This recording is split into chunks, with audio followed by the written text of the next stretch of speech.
Welcome to Off the Roster, brought to you by our founding partner, ProLine. Betting on ProLine is now easier than ever with their new app. Download it today and make things interesting. Thank you for joining us today on this morning Monday. I'm Lindsay Dunn alongside Dan Riccio and our guy, Cabbie. Happy Monday. Good morning.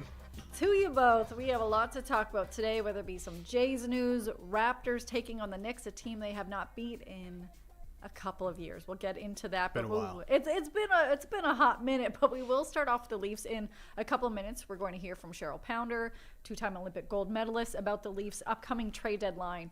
But the Leafs game on Saturday, horrendous, terrible, disappointment, or to ferocious? quote Austin Matthews, embarrassing. But today, Dan, we are calling him Pastor Dan Reach. You have a eulogy you'd like to give to remember the Toronto Blue Jays season. And by that I mean the Toronto Maple Leafs. Yes, thank you, Lindsay. We are gathered here today to mourn the loss of the 2026 Toronto Maple Leaf season. It was taken from us far too soon. Some would even say October. We were told there would be adjustments. We were told there would be resilience. We received inconsistency. There were brief moments of hope, but in an Eastern Conference that only got faster and meaner, the Maple Leafs were simply not good enough. Not bad enough to bottom out, and not good enough to contend. Hockey purgatory, once again. And as we look ahead, a revival next season feels more prayer than plan. The clock quietly ticking away on Austin Matthews' current contract. The captain can walk in 2028. You'd like to imagine better days, but instead, it's just more hockey purgatory. Amen. May the NHL Lords be with you. Wow. In the name of the Sedin, Matthews, Clark, and Gilmore. Yeah, that one hit deep, bro. Wow. Are you feeling okay, Dan? That's where we're at, Cab. That's Saturday night. You've got Austin Matthews calling it embarrassing, and we've got to play with more pride. Mm-hmm. I mean, that's about as harsh a word as the captain has ever had for his team. And I mean, it was nice to hear. I couldn't agree with him more. I'd like to see action more than just words coming out of the Maple Leafs right now. But I think they all see the writing on the wall. This season is cooked, and now we're on a death march towards the end of it. Wow. Coming in with a fire on this Monday morning. So I think... Tell me I'm wrong. Tell me I'm wrong on this team right now. Let's you can't. see. This is very thin, okay?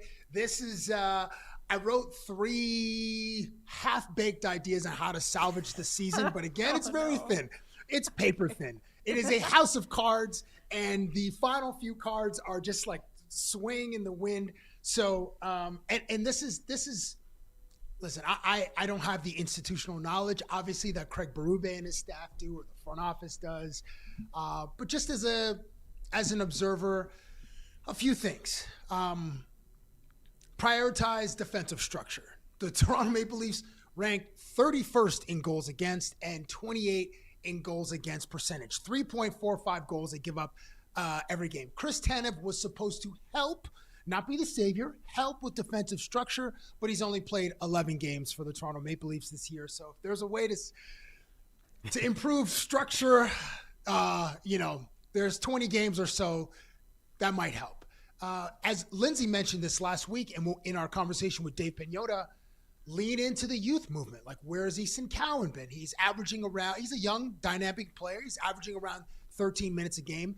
Maybe prioritize giving him top 6 minutes and accelerate his development playing alongside Austin Matthews.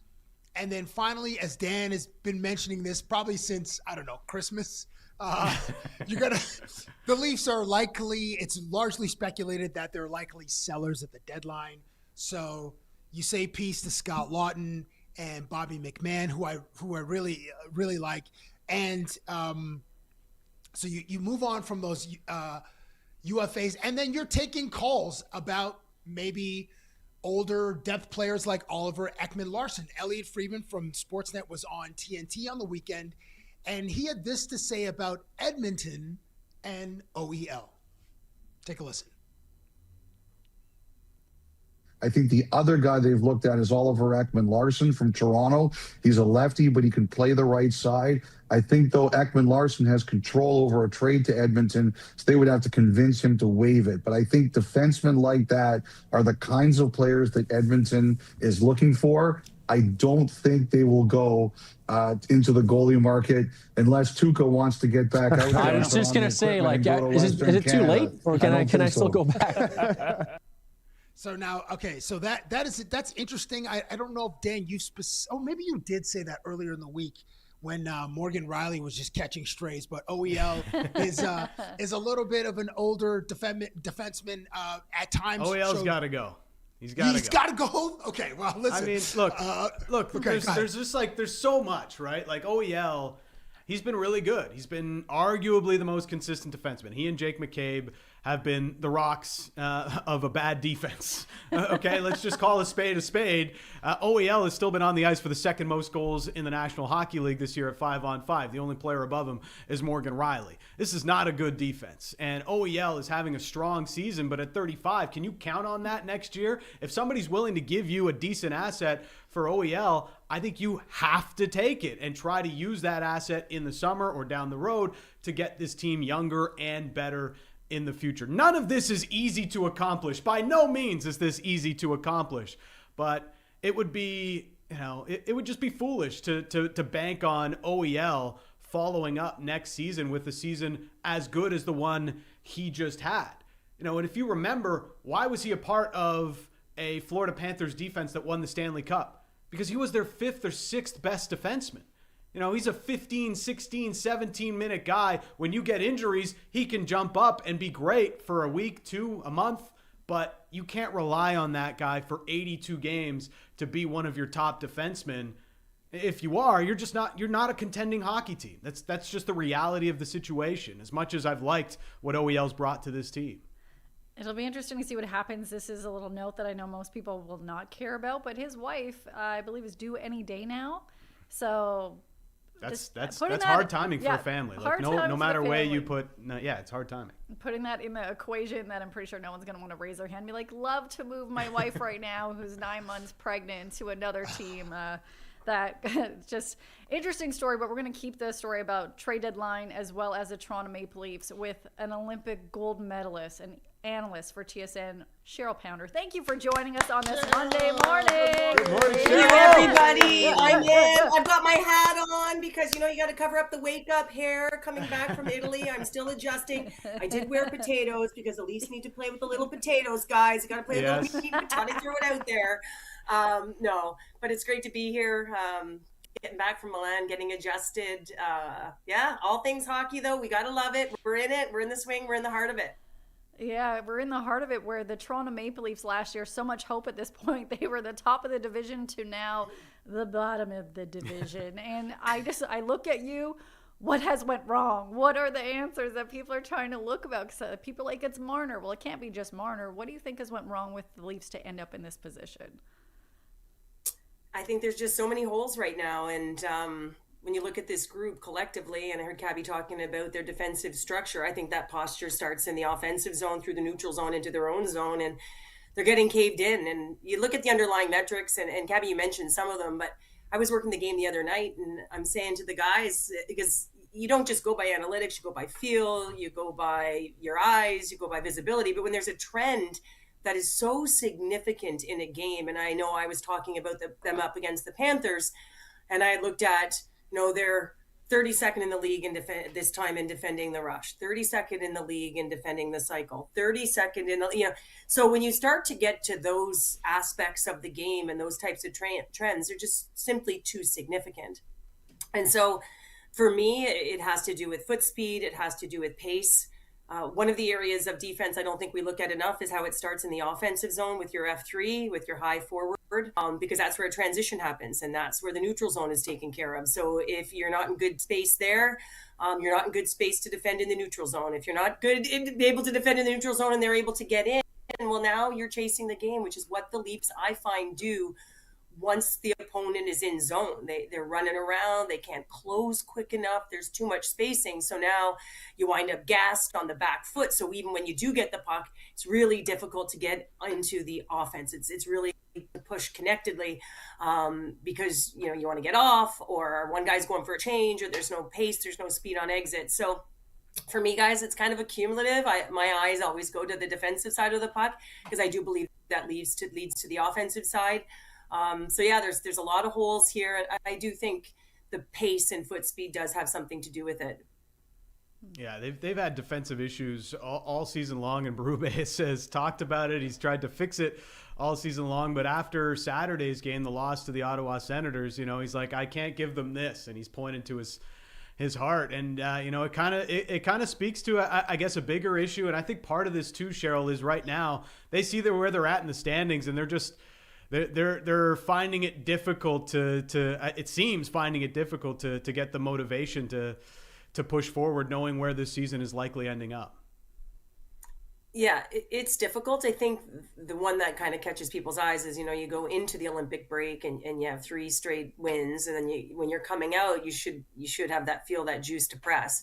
And it just wasn't in their legs. It wasn't in, there just wasn't the feel around it. And it does. It kind of feels, and I'm watching through the television. I'm not live necessarily at these games when I'm working them. So, but it does feel like there's just a heaviness to the group. And, you have to have spirit. You have to find ways to have engagement.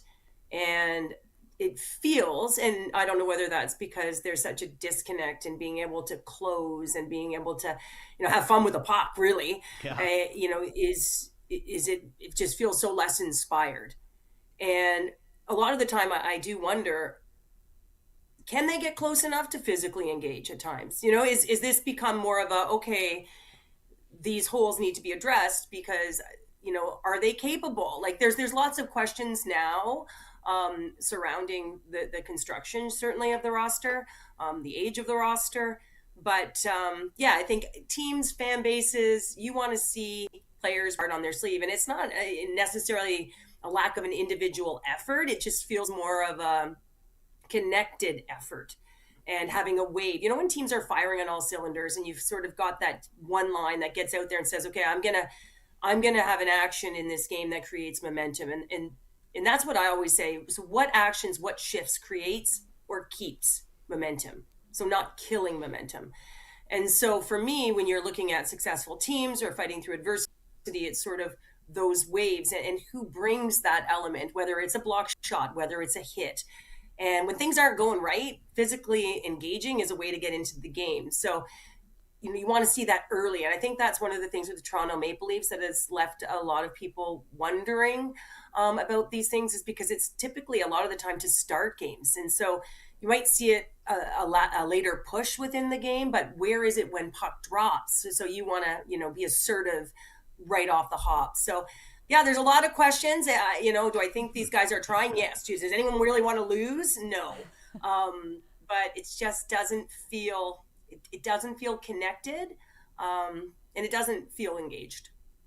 Yeah, it's been tough, especially coming out of the break here. And, you mentioned coming back from Italy, and it can't be easy, especially for some of the players that have come back. We've seen Austin maybe have a tough couple of games, but he's not the only American player, right? Like Jack Eichel's had a really tough go since returning. And those were such, emotionally driven games, the highest of all stakes, best on best. You were there to watch them, Cheryl. And then to come back to this, it's got to be, there has to be a little bit of a letdown there. And, I feel like, Austin Matthews maybe needed some help from his teammates to pick him up in these first few coming back. And they haven't been able to do that for him. No, and I think that's been kind of what we've seen throughout, the year as a whole, right? There's been a lack of consistency. So one game you see it, then you don't see it. You see their star players play, then the next game you're like, did we say their name today? Right? That's not okay either, right? I mean, often when you're looking on a panel or we're talking, I'll say, did we hear his name? I haven't heard his name yet. Well, when you're a star or you're a play driver, we got to hear your name. And so that means you're being there's a willingness to drive the net with the puck, to drive low, to create high ice, like whatever it might be. It's difficult coming back from international competition, especially the Olympic Winter Games. So yeah, by committee. I know it's kind of cliche, guys, but you don't win with one line, right? And I think this is the problem. You don't win with two lines. It's depth. It's the ability to have a big moment, to raise the bar, to be a difference maker, have an impact in the role that you have. And so it's been difficult when you only see pieces. It's like I used to say, it's like a batting lineup when you get runners on and you're bringing them home. Like where is that? You can't leave guys stranded. And so this is kind of the feel. It just feels like it's disconnected. It's broken. So your first batter's hitting, but you're not getting another one until 7. Well, you're not cashing in anywhere because you can't. And so you have to get on a roll, and they haven't been able to do it. Unit, and that's really difficult. It's really difficult to create anything when it's like that. So yeah, it's not just on one guy. It's on a collective group. We can talk goaltending, but again, I think goaltending masked a lot of their issues last year. I mean, you had unbelievably great goaltending with that tandem. Those numbers weren't going to stay that high. So I think in some respect, I can say the same for the Jets at different times last year. It masks the deficiencies in front of you at times. And so you don't necessarily look and see it because, it's not showing up in the metrics. But at the end of the day, I do think there was porous defense last year as well. Cheryl Pounder, you came with the mother bleeping heat this morning, so thank you very much. So a couple of things. Listen, I had a good night's sleep last night, Cabbie. I went the distance. Last night, and it wasn't that I had a couple pints. It was literally because I woke up and I was just like, yes, I'm back. Hey, you earned those pints. You earned those pints because you were phenomenal on the Olympic coverage in Milano. Okay, a couple things. One, we need a George Springer. If I'm picking up what you're putting down as far as a leadoff hitter, we need an Alejandro Kirk as well for defense. And thank you, by the way, for getting to the root cause of Toronto's defensive structure on that first commentary. You were just like, "Oh, Cabbie, you want me to excavate? Let me go right down to the iron core." So thank you very much for that. So you mentioned. Coming back from Milano. Now, with a couple of significant injuries to Sidney Crosby of the Pittsburgh Penguins and Mikko Rantanen of the Dallas Stars, which playoff contender do you think is at the highest risk for a first-round exit? It doesn't have to be Pittsburgh or Dallas, but maybe one of those teams. But which current playoff team is at risk of a first-round exit in your eyes? Well, it's interesting. I think we know what Rantanen can do. We've seen it, especially, in the playoffs, a big man with the Moose can do. And I feel like getting to the middle of the ice is one of the most difficult things to do, which is what we talk about the Leafs, who typically I feel like in the playoffs get pushed further from the middle. And so a guy like Rantanen has an unbelievable way to get to the net. So there's that, right? I can't help but my eyes go to that. But for me, Sidney Crosby, we saw the Olympic Winter Games. There's pieces to every team that are just glue, like the glue. And you don't get the title captain clutch and be able to play at his age and the way in which he's playing it without having that unbelievable skill to go with the will, to go with the heart, to go with the passion, to go with all those things that we've talked about through engagement. And so, yes, even though, you might see a big win the other night, I think that, not having their captain is absolutely critical. I think it's a massive, massive loss. But again, people galvanize in these moments for these types of losses and injuries. And so to me, Pittsburgh, I'd be looking at that going, oh, okay, like they're a team. But are they a contender like Dallas? No, to me. So I would go between the two. They're both very difficult losses to have when they come back, where they're seated, all those kind of question marks. But to me, just watching coming off the fields of Team Canada, not having Crosby there, Cabbie, my heart goes out to the guy, and making that, conscious choice not to wear the jersey at the Olympics because he didn't think that, he could put it all out there. It's just unbelievable to see how that guy carries himself both on and off the ice. I agree with you. And you're right. Pittsburgh did have a couple of impressive 4-1 against New Jersey, and then they spanked Vegas 5-0 in the last game. But yeah, it's going to be a man up kind of a feel, but it's like you can't no one player can fill the skates of one Sidney Crosby. I have another last. Oh, sorry. Go ahead, yeah. Cheryl. No, I was going to say, well, think about it too. I mean, whoever thought that it would be Tampa's third line with Blake Coleman, back in 20 whatever years, right? You have to get depth, because a lot of the time the top guys are going to cancel one another out, and the ones that don't, what's the damage? So what's falling in? What's that secondary and that tertiary matchup like? That's where kind of your eyes go and say, this is where these elements, every piece of the pie is of value, of great value. And often it's that third line, like Florida, like that winds up being, real difference maker in impact. So yeah, when we talk about the Stars, critically important, obviously, as we know, but there's so many pieces. Winning is so tough. Right? I remember getting a quote once from one of our sports psychologists, and it was, excellence is abnormal, therefore we must behave abnormally to be excellent. Like, there will be one team that wins. So GMs and being bold, and you can't always do the status quo if you want to be that one. And so stars have to align. The puzzle has to fit perfectly. Sometimes you do get lucky. People feel good in different spots and start elevating their game, maybe a different situation, but it's abnormal to win. So sometimes you got to do things that are just so uncomfortable and different and bold, to take action, and you live or you die by it sometimes. So very interested to see how this all turns out. And now that I'm still awake, I'll be able to talk to it on Friday, hopefully. I have one more for you, Cheryl. And you mentioned that winning is abnormal. Now, a team that is winning right now, which is abnormal to many hockey fans, is the Buffalo Sabres.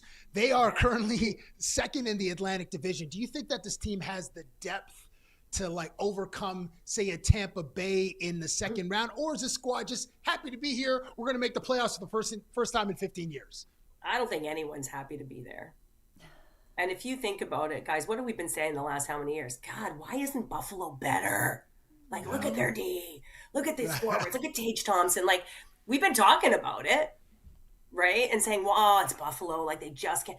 Well, clearly the energy, which is important. I mean, I'm not using the culture word, whatever. But that whole rhythm, the rhythm within the room has changed. The belief is such a crazy thing. I saw it with the women's team at the Olympics, right? People kept asking me, do you think? I'm like, yeah, because within that room right now, they believe, and that's what matters. 7-game series, difference than 1-game set. But yeah, I think Buffalo's for real. I mean, you look at Tage Thompson and what he's been able to, all of these elements in the back end. We used to talk about their defensive structure and what's going on. So yeah, I think they're for real. And there's rhythm and there's belief, and no one makes the playoffs saying, oh yeah, I'm real happy to be here in this first round, and just hoping that, we can make it a good one. Everyone believes, hey, we're here now. Why not? Why not? And they also have fantastic goaltending. Sorry, Liz.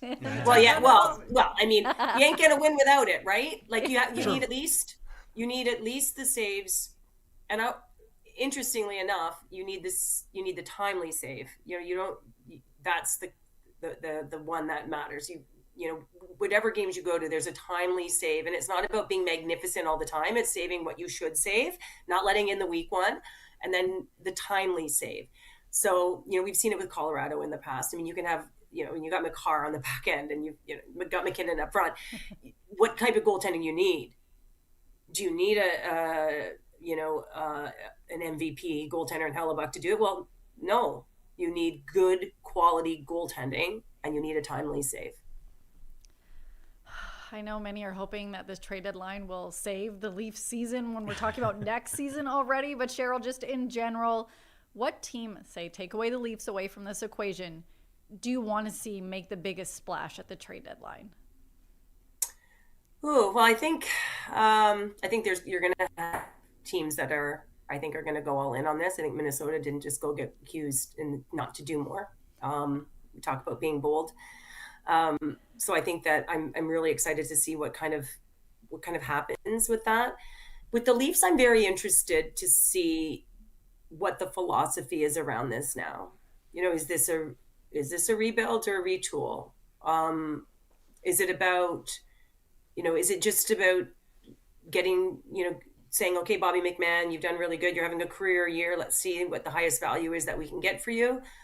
Or are they saying, no, extension looks better right now because we think he's a piece moving forward, and what is the value we're going to get back? Like, I'm really interested to see, can they package multiple pieces? Like, what I'm really interested to see sort of how big and bold they're willing to be, or whether they think they need to be in order to, you know, get it right, or attempt to find the line to get it right. Oh, me too. I'm excited to see what happens, but we thank you for bringing the heat this morning and the potatoes, who are the best. We'll get around. I got my potato hat on. It's really just covering the hair. Let's be honest. Let's be honest. You're awesome. Thanks so much. Have a great week. Enjoy talking about Leafs all day, every day. We appreciate you, Cheryl. Awesome. Thanks all. Ciao. That's a great hat. I want that hat in my life. I love potatoes, baked potatoes, scalloped potatoes, double stuffed potatoes, potato chips, French fries. I'm just basically trying to distract myself from what the Leafs are doing. What are the Leafs doing? Well, let's hope they're trying to make some sales. I know there was reports that they've at least made a phone call to kick the tires on Rob Thomas, and then tell the people about your tweet today. Yeah, they probably figured out, we can only shop at Dollarama with the assets we've got to trade. Savage. So, Rob Thomas won't be on the books for the Maple Leafs ahead of the trade deadline on Friday. You know what? 1, 2, 3, 4, 5. Everybody in the car. So come on, let's ride to the liquor store around the corner. His mic is either muted at home or here. Keep going, Linz. Keep going. One of the two. One of the two. I think he might have muted on the back end. What were you going to say, Cab? Isn't St. Louis rumored to be like in a fire sale? Like everyone, what is it? Everyone. Yeah. Above 24, 25. Maybe you mentioned this last week. Yeah. Kyrou, Thomas, they've got the Leonardo DiCaprio strategy. Everybody over 26, not welcome. I think 26 might be generous, bro. Might be like 23 or something. Like 23 that's and me. A little old for him. Yeah. Well, we're going to continue to bring the vibes in a different direction and not talk about the Leafs for a hot minute, because it's going to be an interesting week. But Cabbie, we're going to look at stories from the weekend that we want to discuss. You are going to start this off. This was a great idea by you. We each picked a story that we wanted to discuss here together and with everyone in the chat right now on YouTube. Make sure to follow us on the Nation Network. What do you have for us today, Cabbie? Well, thank you. I saw this.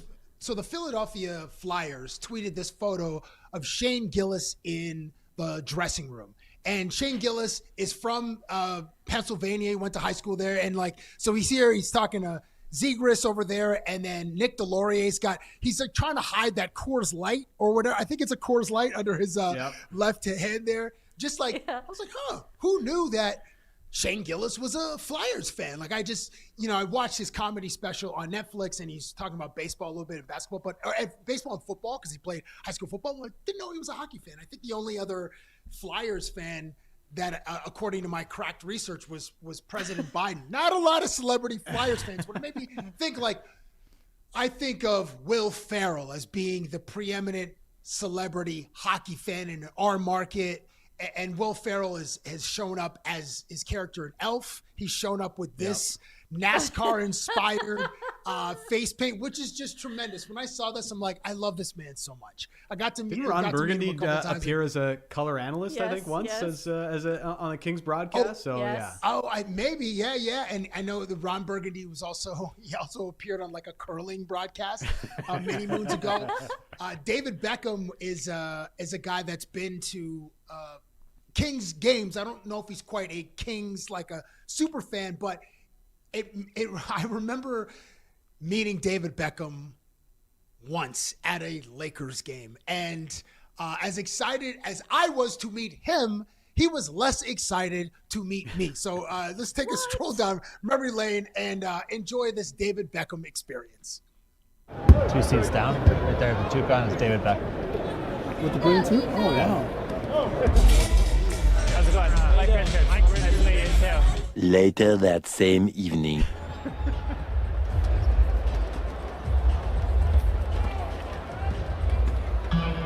Just too much. I'm just so extra. How's this going to go. Is this too much? It's not enough? That's my dude. 20 minutes later. Max, can you take the photo for us? He'll take it.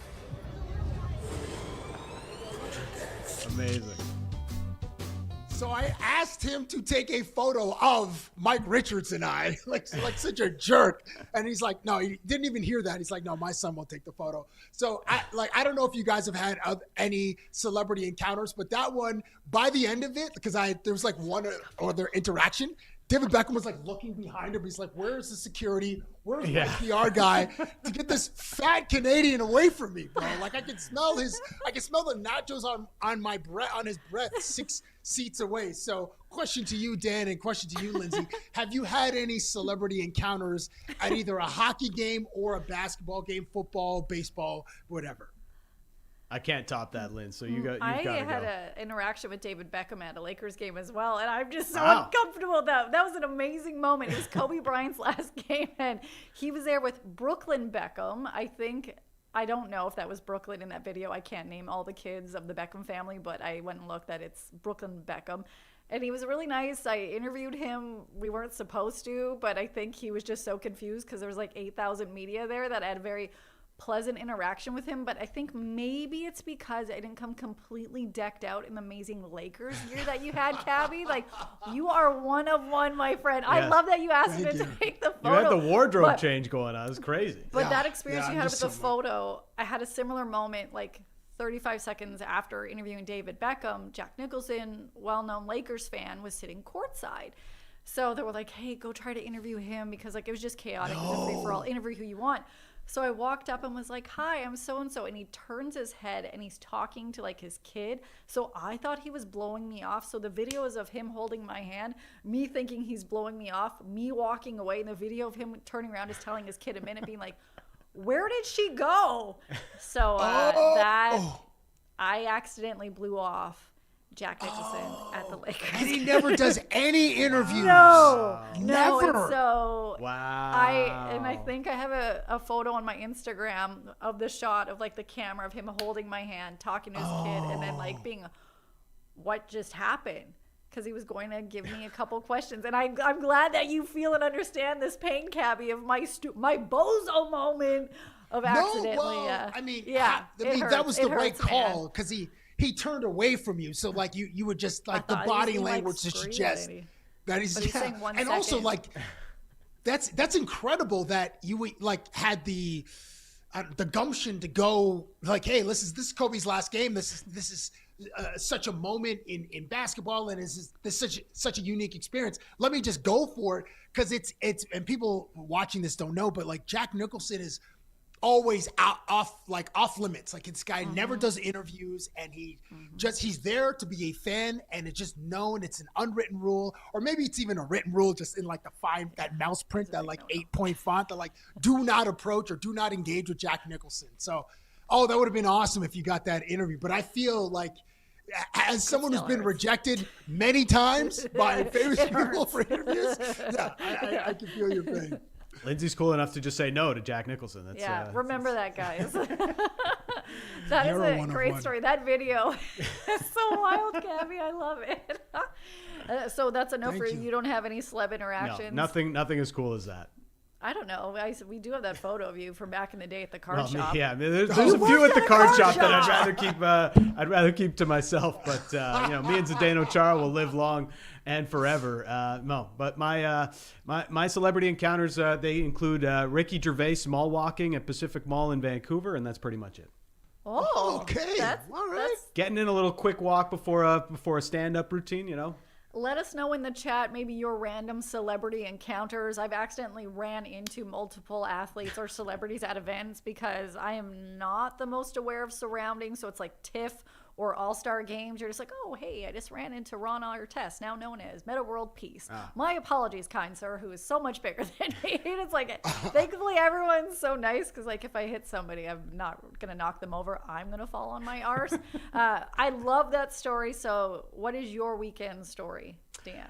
Well, I don't know if you guys saw SNL this weekend, but it was a huge win for the National Hockey League and for hockey in general. The Heated Rivalry crew was hosting SNL, and they brought out Quinn Hughes and Jack Hughes.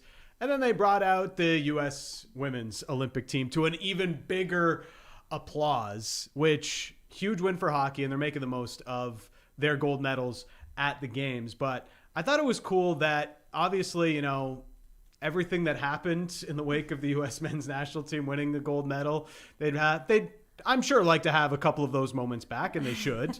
But getting Quinn Hughes onto SNL, like we always talk about guys not showing their personalities, and you know Quinn is like the worst for this because he's the man who's seeing ghosts all the time, resting sad face. We actually got him to crack a smile on SNL, which is great.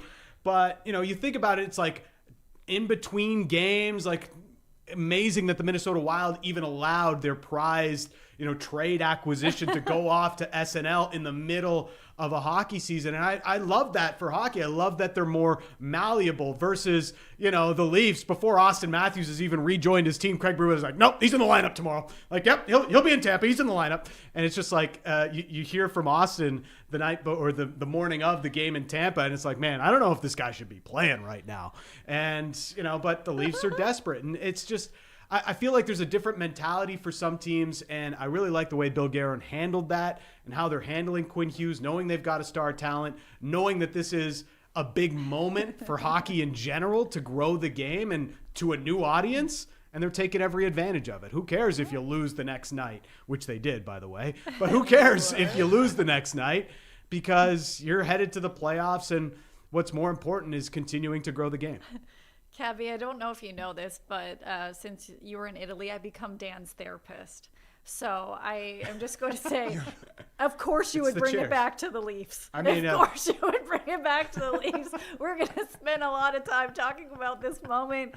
Yeah, very interesting travel schedule for him. I loved that Hillary Knight was there. I loved the reaction from the crowd. I was so happy. Like, it gave me a little bit of goosebumps. That's the only part that I watched from SNL. So, Cabbie, I don't know if you were locked in on that because you got to watch it slightly earlier in Calgary. Oh, no, I was home, but I just saw like a part of, was it the opening monologue or was it at the end of the, it was the opening I just saw like a quick interaction with the main star of Heated Rivalry and the two Hughes brothers. But I think it's a tremendous moment for hockey's having a tremendous moment. And when you're on a mainstream show like Saturday Night Live, and they're celebrating you, not lampooning you. Yeah. I think that's great for the game.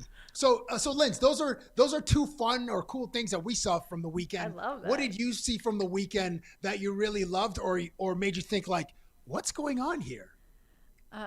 I don't want to say what I saw on the weekend. I covered 2 905 games, where one game they got belt to ass, losing by 35 points yesterday to one of the top teams. It was a rough go. Quickly in the chat, when we asked about, hey, who some of your celebrity encounters? Well, they ran into Jim Cuddy in the Pearson security line when they were putting their belt back on and got like a nod. I'm like, hell yeah, Jim Cuddy, nice looking human being, national treasure of Blue Rodeo. But inappropriate comment that I can bring to you only on Off the Roster Take. My story from the weekend that has filled my heart with joy, and I'm sorry, Blue Jays fans, there will be no road trip because they will not be playing in this team's stadium. I'm talking about the Cardinals, who announced a special ticket this week. It's called the Coca-Cola Unlimited. For $29, you can have unlimited snacks. This includes hot dogs, chicken fingers, French fries, popcorn, pretzels. It goes nachos, like one of those alone. Did you say unlimited? Unlimited. So the little rule is like the asterisk. You can go and take 3 items your first go, and then you go back and take 3 more items. Oh my goodness! All game. How do you only pick 3 though? But that's the thing. What one would you pick? Like popcorn? Hell no, that can get away. Never would do that. Not even for free will I eat that styrofoam garbage. But everything else, if you think about that, like popcorn catching strays here. No, it's garbage. Who doesn't like popcorn? It's delicious. Popcorn's incredible. What a snack! Yes. No, guys, no. But the thing is, when you go to pick these snacks, one of them, like a hot dog, if you're not getting the Looney Dog at the Blue Jays games, which alone, like, it's a different hot dog, still a great deal. One of them, like a hot dog, if you're not getting the Looney Dog at the Blue Jays games, which alone, like, it's a different hot dog, still a great deal. One of them, like a hot dog, if you're not getting the Looney Dog at the Blue Jays games, which alone, like, it's a different hot dog, still a great deal. if you get nachos or whatever it may be, like that's a fountain pop, I think, is around $10. I haven't bought one there in a while. Chicken tenders, minimum $10. Man, I brought worse. Nacho chips and cheese, minimum $10. So the first time you go and pick 3 items, you're already getting your worth because you already paid for your ticket. Yes. That was $29. Then you're getting those 3 items. You go back and then, I'm going to get some peanuts, some kettle chips, an ice cream cup.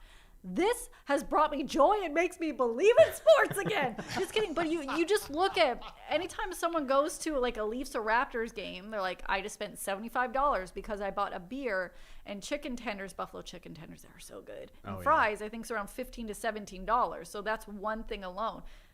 You go with your buddies, you have a couple pops, like unlimited food? Yeah. Are you kidding me? For $29, that's one of the best deals in baseball because we see all those like crazy items that they have where it's like a burger on a Sunday with like a steak on top of it for $7,000. So to see that they have this deal for $29, that is my story of the weekend. That is my story of spring training when it comes to MLB. People, let's get this at every ballpark. It may not bankrupt you, but it definitely will help bring fans in because we know the Looney Dog Day brings in the fans. Oh, man. They don't care, like $1 a dog and you can buy a cheap seat and then just hang around.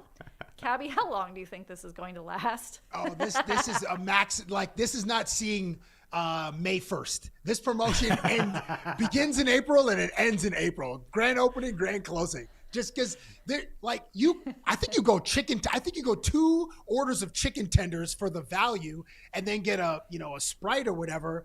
And if you have room in the tank for something else, then I think you go popcorn for innings like 4 to the rest of the game, or maybe you go nacho chips.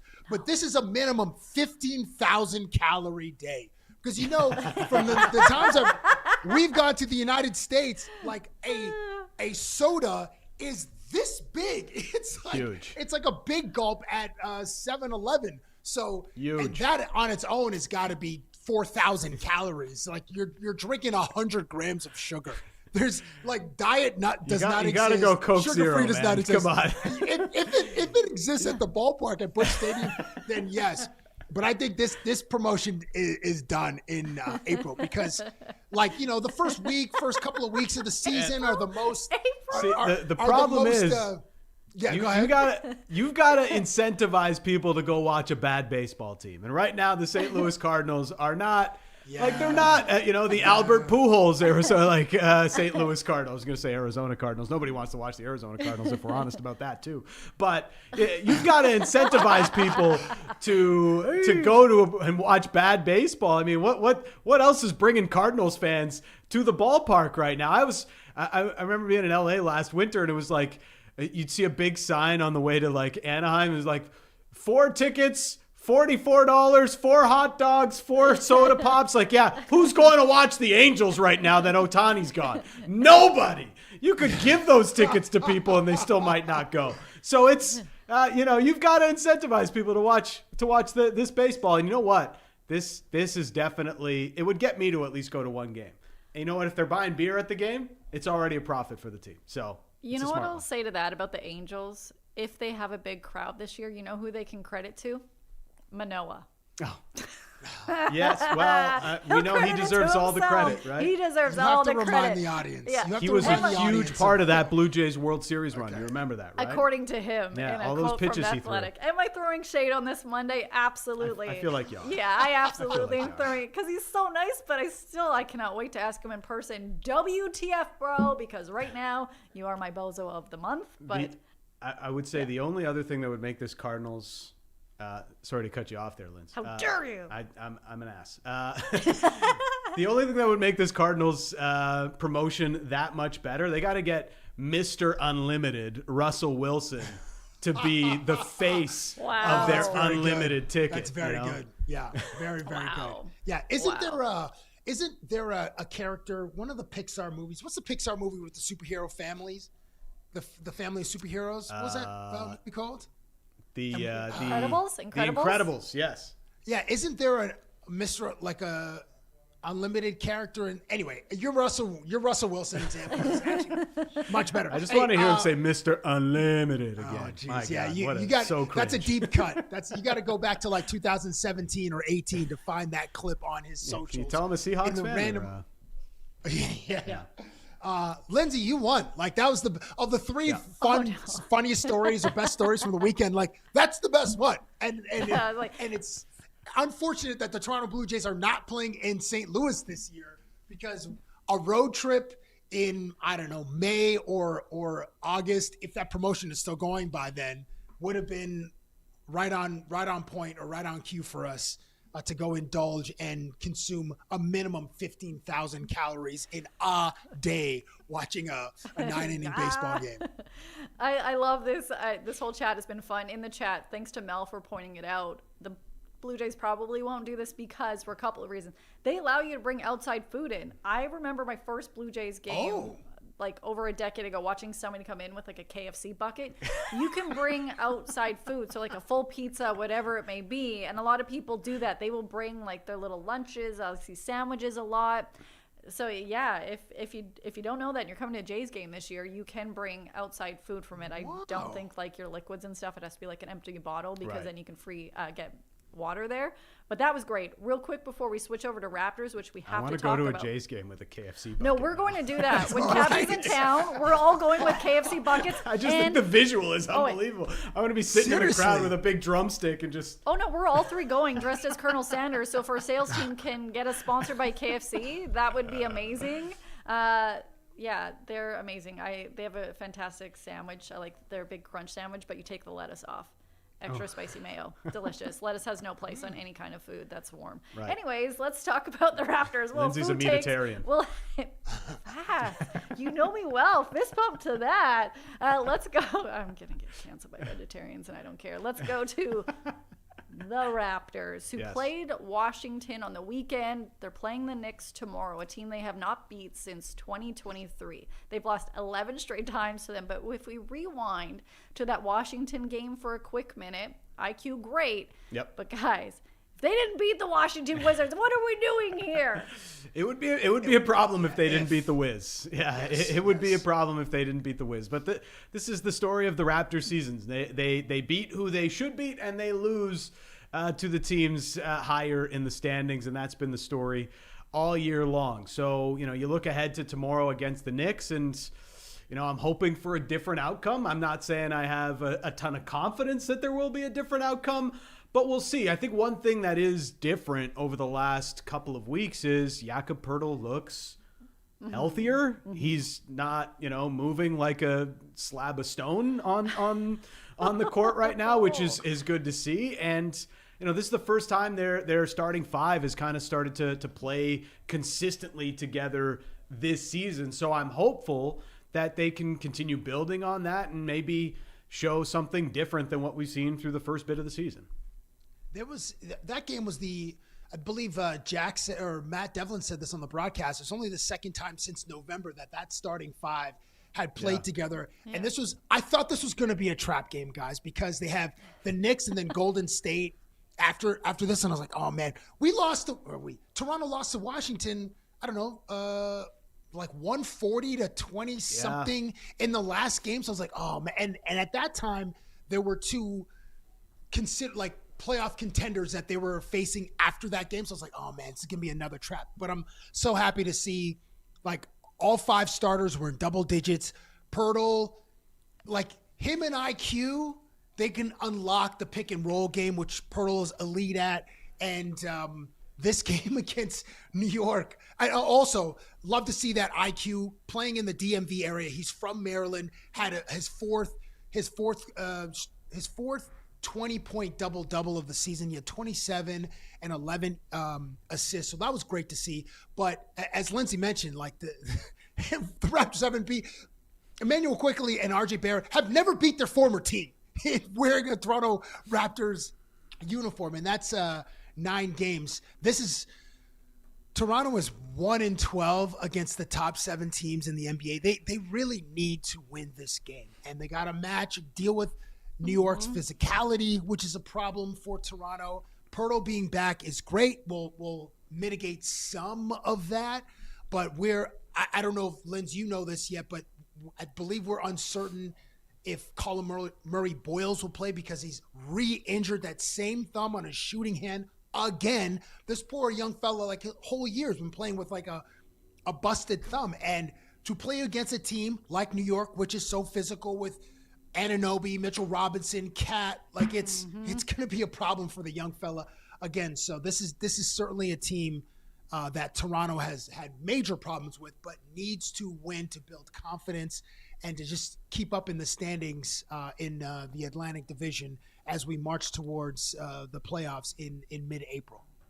March Madness. We also have to discuss about that on another show. When it comes to CMB, we're still waiting for the injury report. The Raptors are practicing right now. Media availability in about 45 minutes time. So we'll get an injury update, how they're expecting this week and wanting it to go because, yeah, pretty big matchups this week. Taking on the Knicks, like you both have just mentioned, the Knicks who are riding high after snapping the Spurs' 11-game win streak. And trying to always play a little bit of bully ball physicality, an issue not only with the Raptors, but the 905, like I mentioned. They definitely had a belt-to-ass moment on this weekend. But then they're taking on the Timberwolves. I kind of felt for Anunoby, how he got postered by Wemby.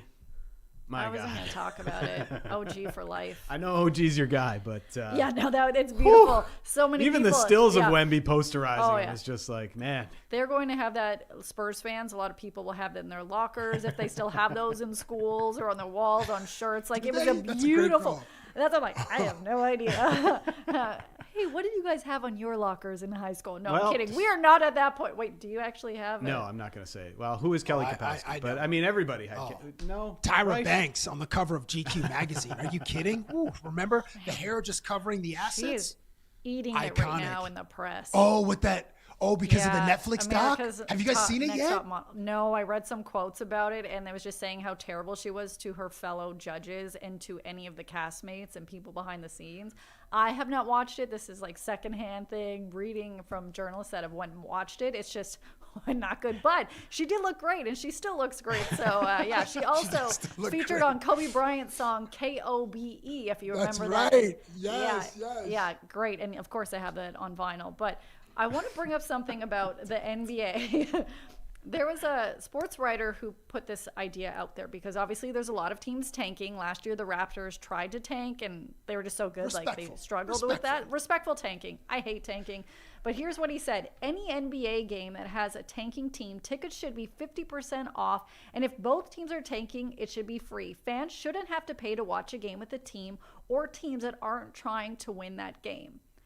Honestly, I totally am in on this. Me too. I mean, it doesn't live in reality, though, guys. I don't live in reality. I'm having Coca-Cola for breakfast, man. Do you know how many of these guys are on Supermax contracts? You ain't paying that if people are getting into games for free. That's a them problem. Yeah, that's true. Like, they're going to see tickets where it's $4. People still don't want to come because they don't want to see crap basketball, which is happening over and over and over again. And I feel bad for the players. They don't want to sit there. They got to figure this out, and I love this idea. I'm like, yeah, screw you, stick it to the man. So it's way more money than we'll ever have. A mobilized fan base has a lot of power, and the power obviously comes with the spending power, like with the dollar. And if fans in Utah and Sacramento are like, bleep this, like we're not here for a tank, even though that's the right strategy for those teams. If they just stay away, like the owners are going to feel that in their pockets, even though the NBA is a television. Like the main revenue driver is the insane television money, $76 billion for the 3 streamers that they're paying these ownerships.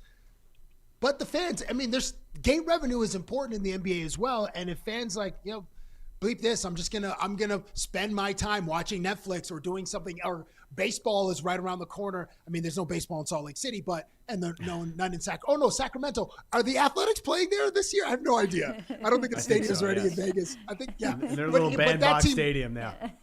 Yeah, but that team is also cheeks. So who wants to go watch the Oakland Athletics? Unless you're into like young. Anyway, but yeah, if the fans stay away, the owners will feel it in their pocketbooks. This is, the thing about this is like, you mentioned how like it's TV revenue is huge. Like this is, the gate revenue still matters most in MLS and certainly in the NHL, right? Like the NBA, I remember the story from the Houston Astros when they were, before, they won all these World Series. So we're going back over a decade now, but they were in their tank. And for 3 straight seasons, their television ratings were 0. Like literally Like zero. The local market? Yeah, their local TV ratings were zero as they were tanking before they got Springer and Bregman and Altuve and all those guys that brought them success. For 3 seasons, they were registering a 0 and probably weren't getting a ton of people to the ballpark, but eventually it paid off for them. And in Major League Baseball, you can still make a bunch of money if you're at the bottom of the league payroll, collect those revenue sharing paychecks, and live to see another day. Hello, Pittsburgh Pirates, who've been doing that for literally ever. So it's Marlins too. It's a different conversation in those leagues, and I'm just glad to hear that everybody's coming around to my idea that they should eliminate the draft and just and let the leagues let these teams figure it out themselves. Pastor Dan, preach. Yes. Preach. I am really excited to show you guys what I think might be the best hairstyle in all of sports in a moment. But first, we have to let the people know what your 416 ProLine Picks are. Let's go. The new ProLine app is here. Betting online with ProLine Plus and betting in store with ProLine are both easier than ever with the new ProLine app. It has more sports, more leagues, and more markets than ever, now with more ways to same-game parlay your favorite sports, including baseball. Dan, you're up first. Well, we are looking at the Leafs and Flyers tonight, and I know he's already got one revenge game goal this season against his former team. Scotty Lawton, his Leafs career may be coming to an end here in the next few days, so maybe he's still able to get one as a revenge goal against his former club, the Philadelphia Flyers. We're going with Scotty Lawton for the big number tonight against the Flyers. Let's get a breakaway clapper going for Scott Lawton. That would be insane. For entertainment purposes only, the Nashville Predators have lost 3 of its last 4 games. However, Steven Stamkos is on a roll. The young fella has scored 5 goals in his last 5 games, and Stamkos has quietly eclipsed the 600 goal mark without any fanfare whatsoever. And this is his 10th season registering 30 or more goals. Salute to Steven Stamkos from, is he from Thornhill or Newmarket or Markham? Anyway, from the GTA, young Stamkos. And he might, as you said with Scott Lawton, he might be on the move as well this week as Nashville seems to be sellers. So Steven Stamkos to score an anytime goal against the Detroit Red Wings this afternoon at 2 p.m. is my 416 ProLine pick of the day. Good luck to you both, and good luck to this NFL draft combine gentleman named Jennings Dunker. Great name, by the way. Like this dude out in the wild and is in just, slow-mo. Watch this in slow-mo, guys. It is majestic.